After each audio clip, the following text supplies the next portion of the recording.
Let's go over the top 10 women on the Power Women list. Well, at number 10 on the list, we have INDRA NOOYT, who at age 57 is the CEO of PepsiCo, which is the second largest food and beverage company in the entire world.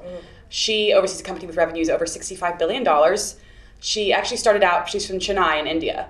Went to school there, came over, did a management degree at Yale, and from there has just been on the way up. At number 9, we have SONIA GANDHI, who is a real example of redefining power. Not only is she the leader of the world's largest democracy and India's largest political party, but she's not even Indian. She was born in Italy and moved over. She married the late prime minister, her husband, who was tragically assassinated, as was her mother-in-law.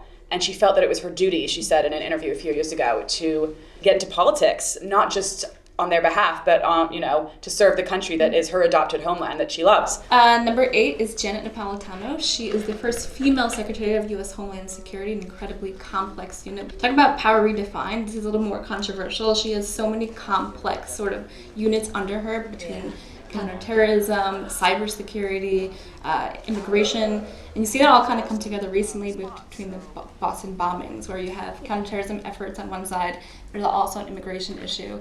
And 2 weeks later, you see her having to talk about cybersecurity. There was that huge ATM heist. So her power is so complex, but also incredibly controversial as well. So number 7, speaking of crises all over the world, is Christine Lagarde. Her crises are more financially related, and there's one everywhere these days. I think her job is probably amongst the most stressful. I mean, especially now given the global conditions. But between the Cypriot bank run, or there are 17 individual recessions going on in the Eurozone. Number 6 is one of my favorite women on the list, Sheryl Sandberg, who has become something of a firebrand this year.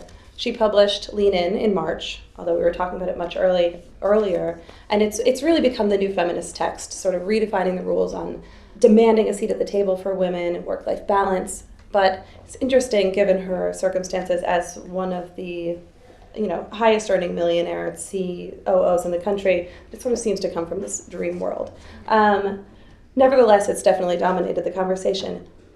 Interestingly enough, she has her own leaning in to do. Facebook is celebrating the 1-year anniversary of its IPO, and stocks are down 30%. And at number 5, Hillary Clinton, who is hands down my favorite woman on the list. I'm so happy to see her in the top 10 after leaving Secretary of State post in January. She may have stepped down, but it was less than a month later when she launched her website, Hillary Clinton Office, which obviously people are watching anxiously to see if it's going to be a fundraising platform. So the current First Lady, Michelle Obama, is number 4 on our list. And she, speaking of social media, has been a total queen of the media since she became First Lady. So she's really reaching out to the American public with her mission, which is reforming the way we eat, ending childhood obesity. Number 3 is Melinda Gates, who is co-chair of the Gates Foundation. And she and her husband, Bill, as we all know, are spending tons of money on world health. Yes, $26 billion, I think, over the years, and $3.4 this past year. Their priorities for the last year were eradicating polio by 2018. At number 2, we have Brazilian President Dilma Rousseff, who was our cover woman last year. She is the first female president of Brazil, the number 6 GDP in the world, so she's steering an economy of $2.4 trillion. And then at number 1, we have Angela Merkel, Chancellor of Germany, head of a $3.4 trillion economy, but more importantly, she's really the one who's shouldering the economy of the entire European Union. We're talking $16.5 trillion. She has been our number 1 woman on the Forbes list for 8 years. Basically every year she's been in office, she has been our number 1 person. So that's our 2013 list. It's really exciting. If you're curious to see if you're on the list or to find out more about it, go to Forbes.com/powerwomen.